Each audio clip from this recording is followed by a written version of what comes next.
Welcome to another episode of Five Things. And on today's episode, we are going to be talking about the 5 Final Girl movies that you should be checking out.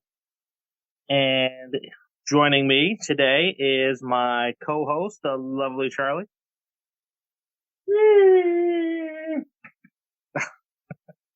I don't know what that was.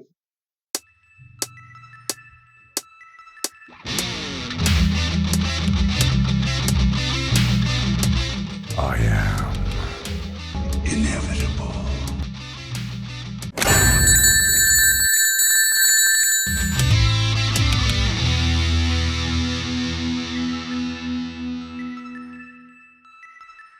Before we get into it, let's talk about some Final Girls.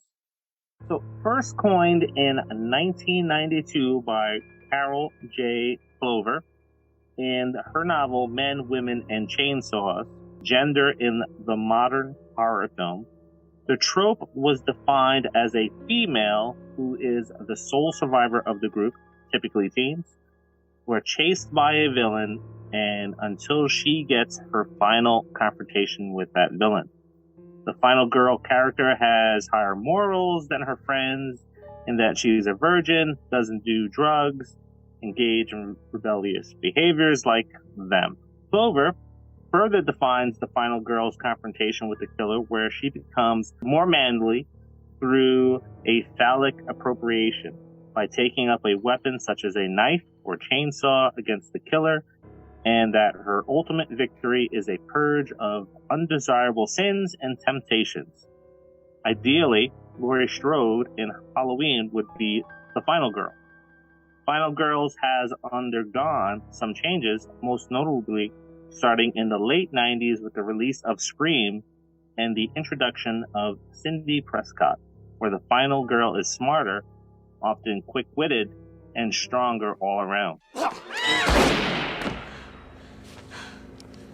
Not in my movie. In 2011, Erin Hansen in You're Next elevates the final girl persona furthermore, where sometimes the prey is more dangerous than the predator.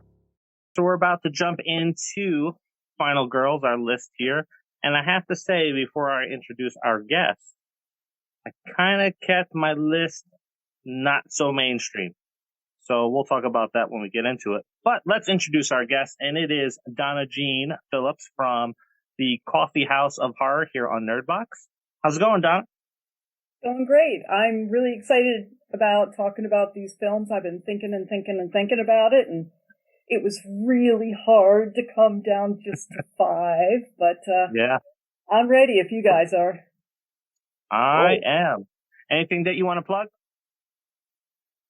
You know, I've got the Coffee House of Horror. Primarily, the people I interview are people in the indie genre, owners, actors, writers. So check us out. Yeah, definitely. There'll be a link in the description, and there'll be a card floating around here now or later on when you're watching this video. Floating around. Donna, you are our guest, so you get to start us off with your number 5.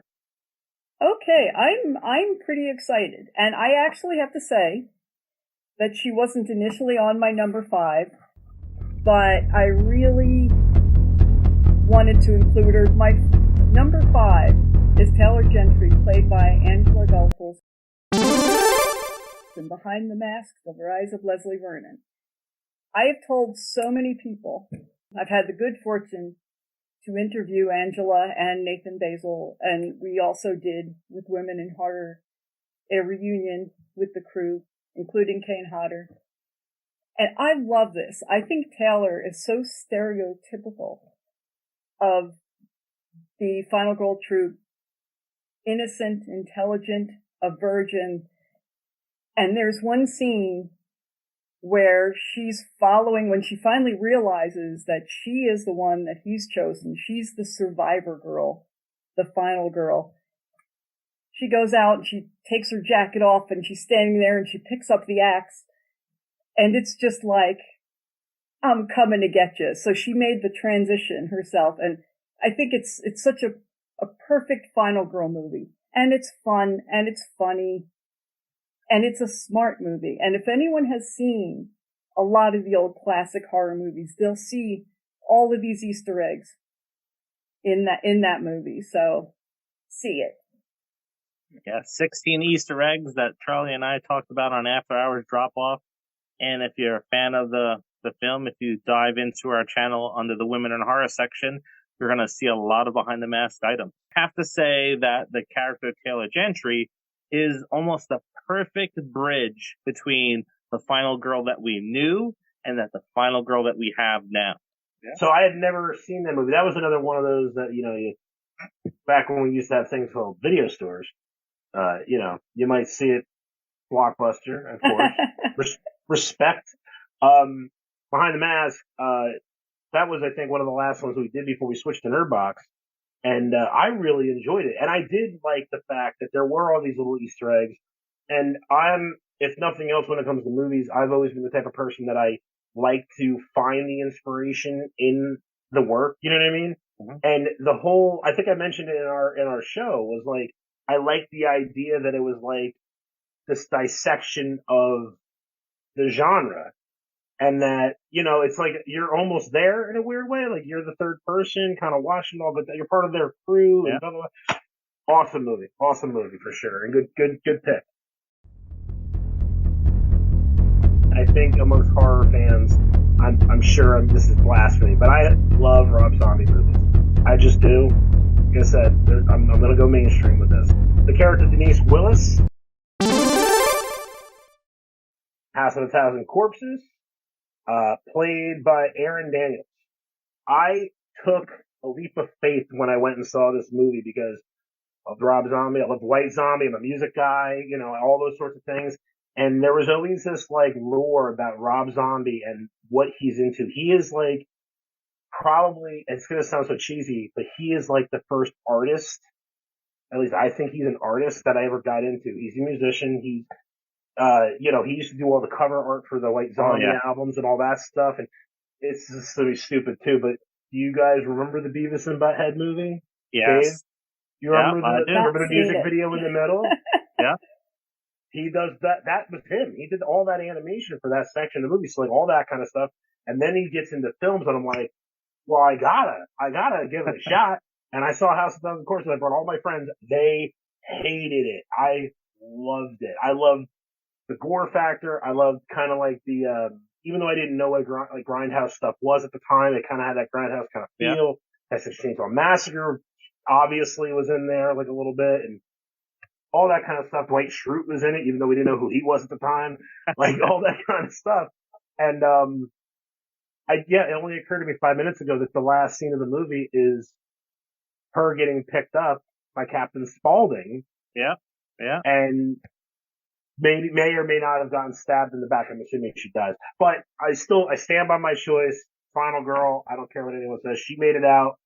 She got away from Dr. Satan and, as far as we know. She at least didn't turn into a fish. We know that. Just points for that. Okay. Same thing. Saw that opening weekend.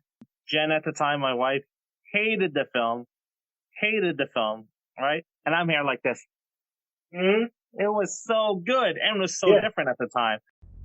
So my number 5 was already mentioned. So it's Taylor Gentry from Behind the Mask. Like I said, perfect bridge from the final girl that we knew to the final girl that we got. Great independent film. As I mentioned in our series premiere, it is one of the 3 films that I would recommend while working at Blockbuster. Her character was strong. Definitely her transition, the way Angela Goethals acted in that movie, definitely made it a lot better. Yep, that's my number. She was just ideal. She was perfect. Geraldine, played by Jada Pinkett, now Jada Pinkett Smith, in Tales from the Crypt Demon Knight. Ooh, wow. And deep dive. That's a good one. Started out, of course, Billy Zane is this smooth talking demon, and goes into this hotel out in the middle of nowhere. And she's basically there on work release, and she's kind of just had a rough life and doesn't seem to have a lot of faith in things. And her character just becomes like the guardian. And there's this awesome scene. And anyone who hasn't seen it, stop listening because you really want to see this movie. It's so fun. It's a Tales from the Crypt film, but it's so fun. And she's with the demon and she's covered with blood. And it turns out it's holy blood. And they're dancing and he's trying to entice her, could you ever love me? And she spits the blood in his face and his body just disappears because, it's this holy blood. And she is so awesome in this film. And she makes the transition from being kind of like, she didn't have the whole innocent on the externally, but as you kind of watched her, you get the feeling that she really was inside. There was so much more to her. Till at the end, she becomes the guardian of the good, the holder of the Holy Grail, which is pretty much what it is. And so she just kicked butt. She was so good in that. Jada does kick butt. Period. Real life movies, she seems to kick ass and everything. Don't mess with Jada Pinkett. You guys may hate me for this. I have not seen that one. It is fun. Yeah. You must go see it. I think I saw it when I was really young, and that was back when Tales from the Crypt might have still been on HBO. Yeah. And they kind of like just did the transition to kind of doing some movies. I'll tell you, Billy Zane really turns me off of movies. Like when he's in something, it's like, I don't really want to watch this. There's something about him just kind of. Well, you're supposed to hate him in this. That's what's so good about it, is you do naturally anyway. He's a shit. He is. He's a turd with legs. Sorry, I agree with you. I agree with you 100%. What do you got there? I need an open mind. I'm just gonna fucking say it. Oh, I'm afraid to. I'm gonna get judged so bad. Because she's not on any list, but I just thought of her. I'm like, Sarah Connor from the Terminator franchise. Actually, she was the one that I took off my list to put one in. She was. Oh, that makes me feel so much better. That makes me feel so much better.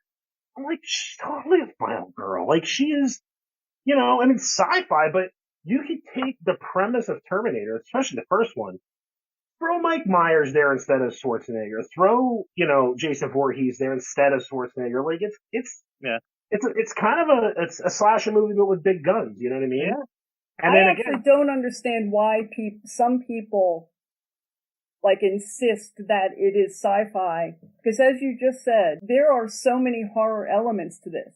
And if he would have been anything but a robot, mm-hmm. if he would have had a hockey mask on, as you said, it would exactly fall into the horror genre. It makes sense now that you list the examples of the sort of the milestones that happened over time, like what brings them to that next, level or whatever. But actually, everything you said about Sarah, and I know because she was on my list, yeah. She was mm-hmm. innocent, she was young, she was basically a waitress. The worst thing that happened to her is a kid put ice cream in her pocket, mm-hmm. and she became somebody that was like tough.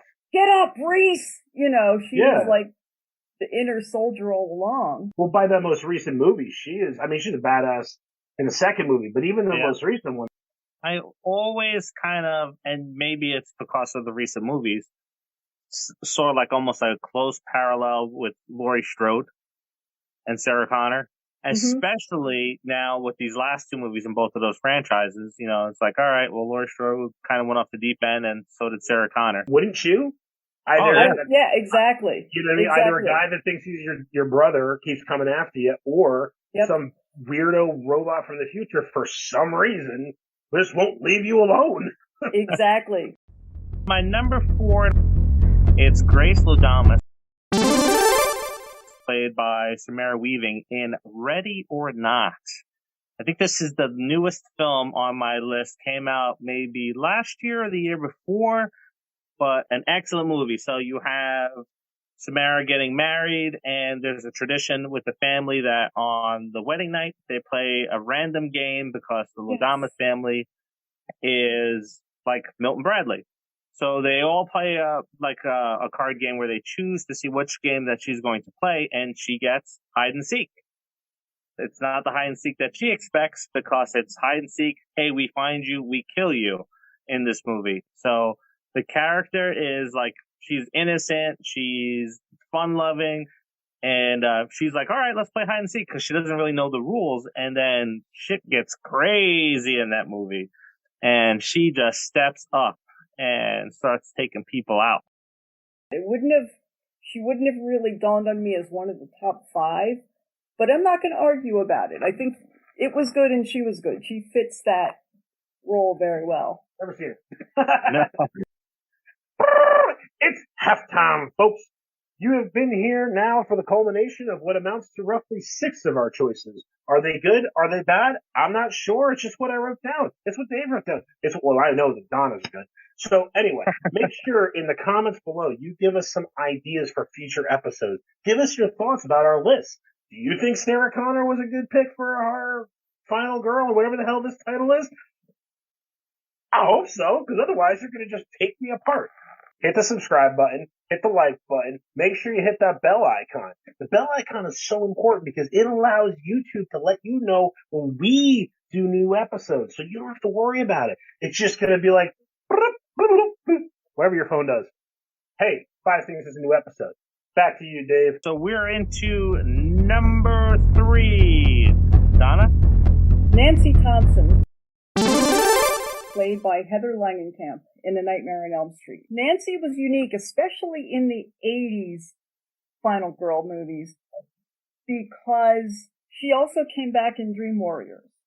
She came back as an adult specifically to fight the monster. And that was a very different thing than a lot of the Final Girls who fought them when they were confronted with them.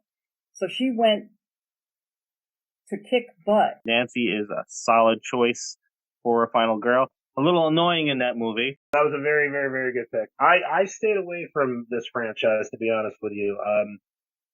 I just wasn't, I don't know if it was my age or what the deal was, but when I was growing up, I've watched the movies and just never really, I think it scared the crap out of me is really what it was.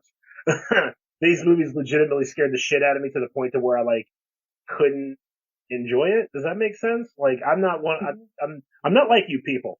Not like you people to where I can just get the crap and I'm like, oh, that was awesome. No. Yeah. I lose sleep for 2 weeks. That's what I do. My number 3, Ripley. Played by Sigourney Weaver. At number 3. Alien, yeah. Number 3. She's a badass for all the same reasons Sarah Connor's a badass. She just kind of did it first, I think. And it was, people kind of understate it, I think, nowadays for some reason. I don't know why, but kind of important character just culturally with a lot of things. All of these choices are for their own reasons, but when you get right down to it, she was a pretty notable, it was a bunch of Marines on that ship, and she made it. And I don't care. Resurrection wasn't that bad. So that's Oh my God. Everyone gives Resurrection shit. It wasn't that bad, okay? It was not the worst movie ever. The movie came out, in 78? So seeing a character like that be such a badass compared to having, Jamie Lee Curtis kind of cowering behind the couch. When the captain is out and they're bringing back, the guy that has the thing on his face, she's saying she doesn't want to there's a scene where they're in the little airway. Yeah. And she's saying, well, don't let them in. They've got to stay in quarantine. And the captain is saying, you've got to let us in. And she's saying, no, because if you're infected, we're going to let in what's infected. Right there, and that was early on.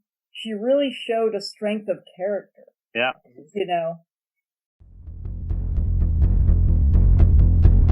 Well, we're going to stay in the creature realm, and it's not in space, but it's in caves.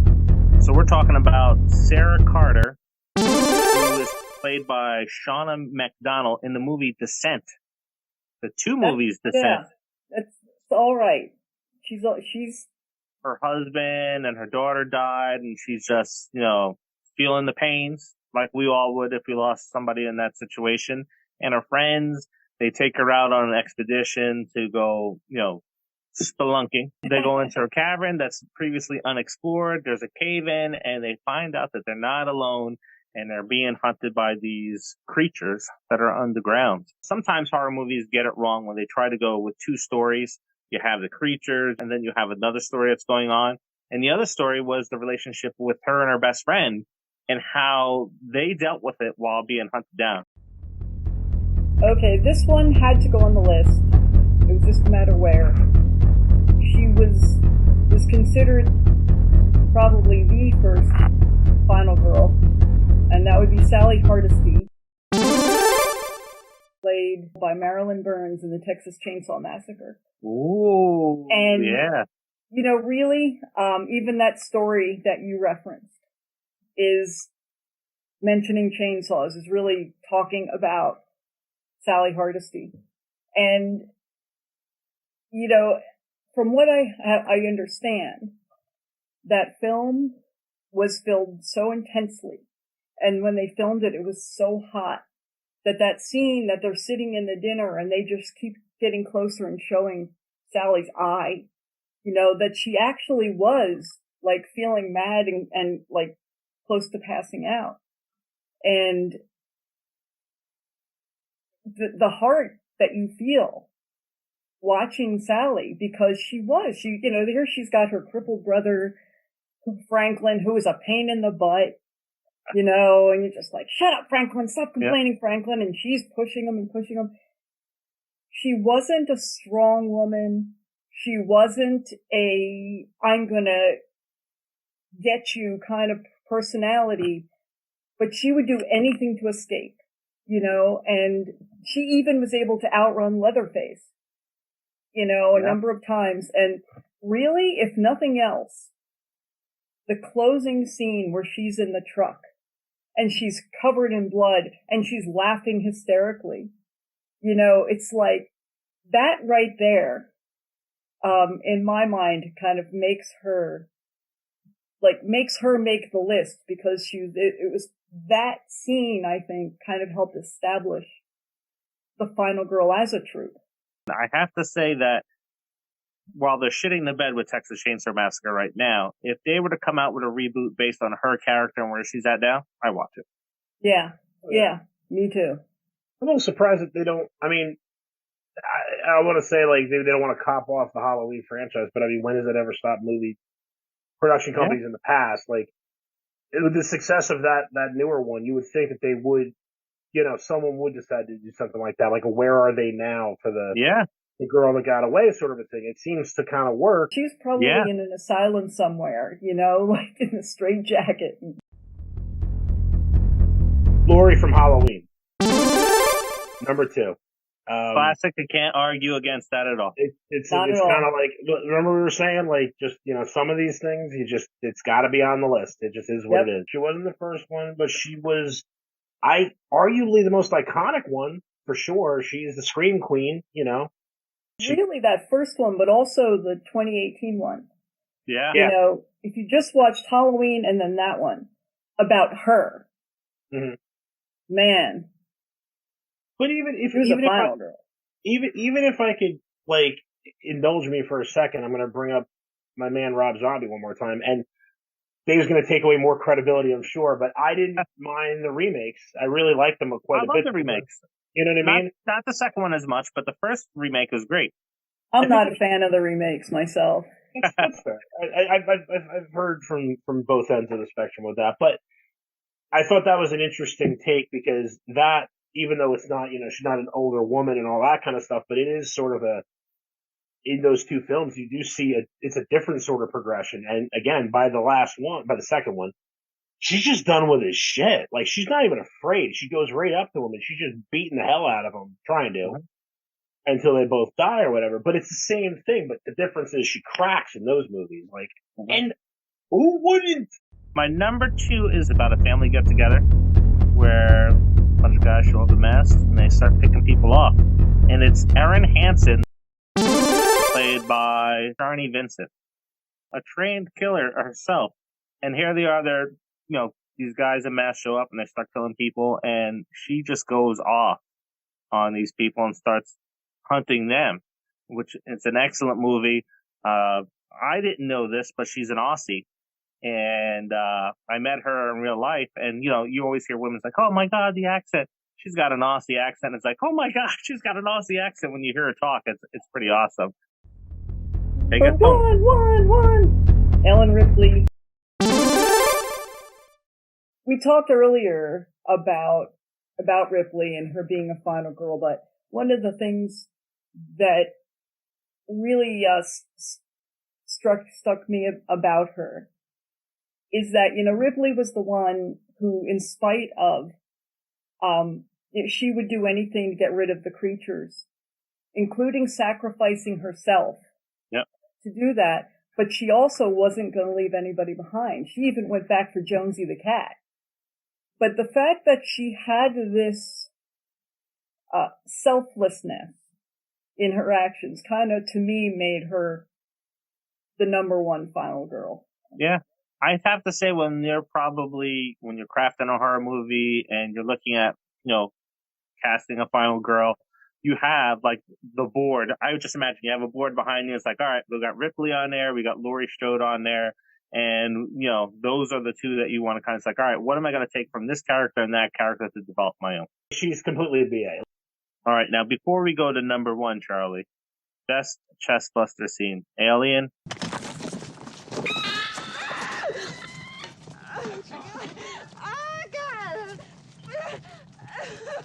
Spaceballs.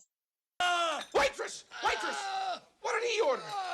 Oh, he had a special. That's what I ordered!